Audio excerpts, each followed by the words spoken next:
Welcome back to my channel. ഞാൻ വസ്ന സുബ്ബ്. ഇന്ന് നമുക്ക് plum cake, carrot dates cake ഇതൊക്കെ ഉണ്ടാക്കുന്ന സമയത്ത് ഉപയോഗിക്കുന്ന കാരമൽ കളർ ഉണ്ടല്ലോ, അത് നമുക്ക് എളുപ്പത്തിൽ ഹോം മെയ്ഡായിട്ട് എങ്ങനെയാണ് ഉണ്ടാക്കിയെടുക്കുന്നതെന്ന് നോക്കാം. ഒരുവിധം പേരൊക്കെ കടയിൽ നിന്ന് വാങ്ങുന്നവർ തന്നെ ആയിരിക്കും. ഇപ്പോൾ ക്രിസ്മസും ന്യൂ ഇയറൊക്കെ വരികയല്ലേ, അപ്പോൾ ഒരുപാട് പ്ലം കേക്കിനും ക്യാരറ്റ് ഡേറ്റ്സ് കേക്കിനൊക്കെ ഓർഡറുകൾ ഉണ്ടാവും. ആ ഒരു സമയത്ത് ഉപകാരപ്പെടുന്ന ഒരു വീഡിയോ കൂടിയാണ് കേട്ടോ ഇത്. ഇത് നമുക്ക് കുറച്ച് കൂടുതലായിട്ട് ഉണ്ടാക്കി വെക്കുകയാണെങ്കിൽ ഏകദേശം ഒരു 4-5 മാസത്തോളം കേടുകൂടാതെ പുറത്ത് വെക്കാം കേട്ടോ. അപ്പോൾ ഇത് ഉണ്ടാക്കാനായിട്ട് ആദ്യം തന്നെ ഒരു സോസ് പാനിലേക്ക് 1/2 കപ്പ് പഞ്ചസാര ഇട്ട് കൊടുക്കുക കേട്ടോ.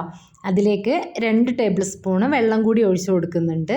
എന്നിട്ട് നമ്മളിത് ഇളക്കി കൊടുക്കേണ്ട ആവശ്യമൊന്നുമില്ല. ഒരു ബ്രൗൺ കളറിലേക്ക് വരുന്ന ആ ഒരു സമയത്ത് മാത്രം നമ്മൾ ഇളക്കി യോജിപ്പിച്ച് കൊടുത്താൽ മതി. അപ്പം നമ്മളിത് ചെയ്യുന്ന സമയത്ത് ലോ ടു മീഡിയം ഫ്ലെയിമിലിട്ടിട്ട് വേണം കേട്ടോ അത് ചെയ്തെടുക്കാൻ വേണ്ടിയിട്ട്. അപ്പോൾ ഇതാ അതിൻ്റെ ഒരു കളറൊക്കെ മാറി തുടങ്ങിയിട്ടുണ്ട്. ആ ഒരു സമയത്ത് നമുക്ക് ലോ ഫ്ലെയിമിലേക്ക് ഇട്ട് കൊടുക്കണം. ഈ ഒരു ബ്രൗൺ കളർ വന്നതിന് ശേഷം ലോ ഫ്ലെയിമിലേക്ക് ഇട്ട് കൊടുക്കണം. എന്നിട്ട് നമുക്കിതൊന്ന് റെഡിയാക്കിയിട്ട് എടുക്കാം കേട്ടോ. ബട്ടർ സ്കോച്ച് കേക്കിനൊക്കെ നമ്മൾ കാരമൽ സോസ് ഉണ്ടാക്കി എടുക്കുന്നില്ലേ, അതൊക്കെ ഏകദേശം ഈ ഒരു ബ്രൗൺ കളർ ആവുന്നത് വരെ നമ്മൾ ചെയ്തെടുത്താൽ മതിയാവും. പിന്നെ ബാക്കിയുള്ള ക്രീമും കാര്യങ്ങളൊക്കെ ചേർത്തിട്ടാണ് നമ്മളത് റെഡിയാക്കി എടുക്കുന്നത്.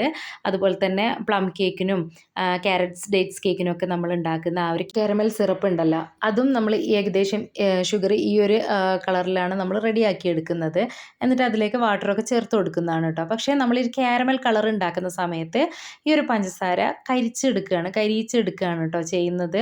അത് നമ്മൾ എന്തായാലും നമ്മൾ കരിയിച്ചാണ് എടുക്കുന്നത്. അതുകൊണ്ട് ഹൈ ഫ്ലെയിമിൽ തന്നെ ഇട്ടിട്ട് പെട്ടെന്ന് തന്നെ റെഡിയാക്കി എടുക്കാമെന്ന് വിചാരിക്കരുത് കേട്ടോ. നമ്മൾ ലോ ഫ്ലെയിമിൽ ഇട്ടിട്ട് തന്നെ വേണം നമ്മളത് റെഡിയാക്കിയിട്ട് എടുക്കാൻ വേണ്ടിയിട്ട്. അല്ലെങ്കിൽ അതിന് കയ്പ്പ് ടേസ്റ്റ് ആയിരിക്കും. പക്ഷേ നമ്മൾ ഹൈ ഫ്ലെയിമിൽ ഇട്ടിട്ട് ചെയ്യുകയാണെങ്കിൽ ഒന്നുകൂടി കയ്പ്പ് ടേസ്റ്റ് കൂടുകയാണ് കേട്ടോ ചെയ്യുന്നത്. അതുകൊണ്ട് നിങ്ങൾ ഇത് ചെയ്യുന്ന സമയത്ത് എപ്പോഴും ലോ ഫ്ലെയിമിലിട്ടിട്ട് തന്നെ ചെയ്തെടുക്കുക കേട്ടോ. അപ്പോൾ ഇതാ ഏകദേശം ഇതിൻ്റെ ആ ഒരു കളറൊക്കെ ഒന്ന് ഡാർക്കായിട്ട് വരുന്നുണ്ട്. ഏകദേശം നല്ലൊരു ഡാർക്ക് കളറാവുന്നത് വരെ നമ്മൾ ഇത് ലോ ഫ്ലെയിമിലിട്ടിട്ട് ഒന്ന് റെഡിയാക്കിയിട്ട് എടുക്കണം കേട്ടോ.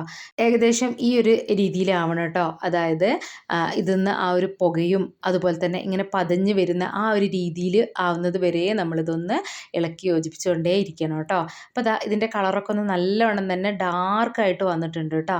ഇനി ഇതിലേക്ക് നമുക്ക് കുറച്ച് വെള്ളം ഒഴിച്ചു കൊടുക്കണം. അപ്പോൾ നമ്മളിവിടെ 1/2 കപ്പ് ഷുഗറെല്ലാം എടുത്തത്, ഇതിലേക്ക് 1/4 കപ്പോളം വെള്ളമാണ് ഒഴിച്ചു കൊടുക്കേണ്ടത്. അപ്പോൾ ഇത് അത്യാവശ്യം നല്ലവണ്ണം ചൂടുള്ളത് കൊണ്ട് തന്നെ നമ്മൾ ചൂടുവെള്ളം തന്നെ ഒഴിച്ചു കൊടുക്കുക കേട്ടോ.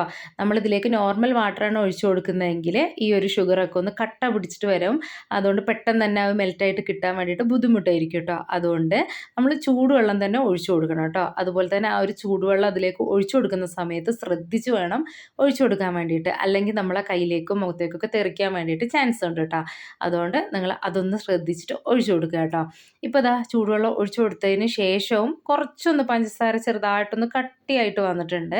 അത് കുഴപ്പമില്ല, ആ ഒരു വെള്ളം തിളക്കുന്ന സമയത്ത് അത് മെൽറ്റ് ആയിക്കോളും. ഇനി നല്ലവണ്ണം ഒന്ന് തിളച്ച് വരുന്ന സമയത്ത് ഇതിലേക്ക് 1 കപ്പ് ഷുഗർ ചേർത്ത് കൊടുക്കുന്നുണ്ട് കേട്ടോ. ഈ ഒരു കാരമൽ കളറ് ക്യാരറ്റ് ഡേറ്റ്സ് കേക്കിനും അതുപോലെ തന്നെ പ്ലം കേക്കിനൊക്കെ നല്ലൊരു ബ്രൗൺ കളർ കിട്ടാൻ വേണ്ടിയിട്ടാണ് നമ്മൾ ഉപയോഗിക്കുന്നത്. അപ്പോൾ നമ്മൾ ആ ഒരു കേക്കിലേക്ക് കാരമൽ കളറ് ചേർക്കുകയാണെങ്കിൽ കാരമൽ സിറപ്പ് ചേർത്ത് കൊടുക്കേണ്ട ആവശ്യമില്ല കേട്ടോ. കാരമൽ കളറും കാരമൽ സിറപ്പും കൂടി ഒഴിക്കേണ്ട ആവശ്യമില്ല. രണ്ടിൽ ഏതെങ്കിലും ഒന്ന് മാത്രം ചേർത്ത് കൊടുത്താൽ മതി കേട്ടോ. ഇനിയിപ്പോൾ അതാ ആ ഒരു ഷുഗറൊക്കെ ഈ ഒരു ഇതിലേക്ക് ഒന്ന് മെൽറ്റായിട്ട് കിട്ടണം. അപ്പം ഈ ഒരു കാര്യമൊക്കെ നമ്മൾ ലോ ഫ്ലെയിമിലിട്ടിട്ട് തന്നെയാണ് കേട്ടോ ചെയ്തെടുക്കുന്നത്. ഇനി ഈ ഷുഗർ ഒന്ന് മെൽറ്റായാൽ മാത്രം പോരാ കേട്ടോ. കുറച്ച് നേരം ഒന്ന് തിളച്ച് അതിൻ്റെ ആ ഒരു പാകത്തിനൊന്ന് കുറുകി വരണം കേട്ടോ. ആ ഒരു രീതിയിലാവുന്ന സമയത്താണ് നമ്മൾ ഫ്ലെയിം ഓഫ് ആക്കുകയുള്ളൂ.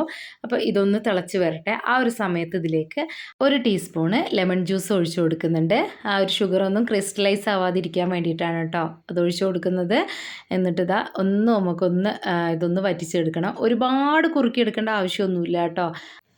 അതിൻ്റെ ഒരു പാകമുണ്ട്. ആ ഒരു പാകത്തിന് വേണം നമ്മളൊന്ന് വറ്റിച്ചെടുക്കാൻ വേണ്ടിയിട്ട്. ഒരു നൂൽ പരുവം അങ്ങനെയൊന്നും ആവണ്ട കേട്ടോ. ഇപ്പോൾ ഇതാ ഇത് കറക്റ്റായിട്ട് റെഡി ആയിട്ടുണ്ട് കേട്ടോ. ഇത് റെഡി ആയോ എന്ന് അറിയുന്നത് എങ്ങനെയാണെന്ന് വിചാരിച്ചിട്ടുണ്ടെങ്കിൽ നമ്മൾ ഒരു പാത്രത്തിൽ വെള്ളം എടുത്ത് അതിലേക്ക് ഈ ഒരു സിറപ്പ് അതിലേക്ക് 1-2 ഡ്രോപ്പ് ആക്കി കൊടുക്കുക. എന്നിട്ട് നമ്മൾ കൈ വെച്ചിട്ട് അതിനെ അങ്ങോട്ടും ഇങ്ങോട്ടും ഒന്ന് ആക്കുന്ന സമയത്ത് ആ ഒരു വെള്ളത്തിലേക്ക് അതൊന്ന് സ്പ്രെഡ് ആകും കേട്ടോ. അങ്ങനെ ആവുന്ന സമയത്താണ് ഇത് റെഡി ആയിട്ടുണ്ടാവുക. ഇനി അതെല്ലാം നമ്മൾ ആ ഒരു വെള്ളത്തിലേക്ക് ഇതാക്കി കൊടുക്കുന്ന സമയത്ത് അത് കട്ട പിടിച്ചിട്ടാണ് ഉള്ളതെങ്കിൽ കട്ടിയായി എന്നാണ് കേട്ടോ അർത്ഥം. അപ്പോൾ 1-2 ടീസ്പൂണും കൂടി ചൂടുവെള്ളം ഒഴിച്ചു കൊടുത്തിട്ട് അതിനൊന്ന് ലൂസാക്കിയിട്ട് എടുക്കുക കേട്ടോ. അപ്പോൾ അതാണ് അതിൻ്റെ പാകം എന്ന് പറയണത്. അപ്പോൾ അത് ഞാൻ കാണിച്ചു തരാം. ഈ ഒരു വെള്ളത്തിലേക്ക് ഇതുപോലൊന്ന് ഒറ്റിച്ചു കൊടുക്കുക കേട്ടോ. എന്നിട്ട് നമ്മളൊന്ന് കൈ വെച്ചിട്ട് ഒന്ന് അങ്ങോട്ടും ഇങ്ങോട്ടും ആക്കി കൊടുക്കുന്ന സമയത്ത് കണ്ടില്ലേ, ഇത് അങ്ങോട്ടും ഇങ്ങോട്ടൊക്കെ ഒന്ന് സ്പ്രെഡ് ആവുന്നുണ്ട് കേട്ടോ. ഇതാണ് അതിൻ്റെ പാകം. ഈ ഒരു പാകത്തിൽ നമുക്ക് ഫ്ലെയിം ഓഫ് ചെയ്യാം. അപ്പോൾ ഇതാ ഞാൻ ഫ്ലെയിം ഓഫ് ചെയ്തിട്ടുണ്ട് കേട്ടോ. ഇനി ഇത് ഇപ്പം ലൂസായിട്ടുള്ള ഒരു കൺസിസ്റ്റൻസിയിലാണ് ഉള്ളത്. ഇനിയിത് ഇതിൻ്റെ ആ ഒരു ചൂടൊക്കെ മാറി റൂം ടെമ്പറേച്ചറിലേക്ക് ആവുന്ന ആ ഒരു സമയത്ത് ഇത് കട്ടിയായിക്കോളൂ കേട്ടോ. അപ്പം ഇത് ലൂസാണെന്ന് വിചാരിച്ചിട്ട് ഒരുപാട് നേരം നിങ്ങളിട്ട് കുറുക്കിയെടുക്കേണ്ട ആവശ്യമൊന്നുമില്ല. ഇത് തണുക്കുന്നതിനനുസരിച്ചിട്ട് കട്ടിയായിക്കോളൂ കേട്ടോ. ഇനിയിപ്പോൾ ഞാനിത് ഒരു പാത്രത്തിലേക്ക് ഒന്ന് ഒഴിച്ചു വെക്കുന്നുണ്ട്. ഇപ്പോൾ ഇതാ ഈ ഒരു കൺസിസ്റ്റൻസിയിലാണ് ഉള്ളത്.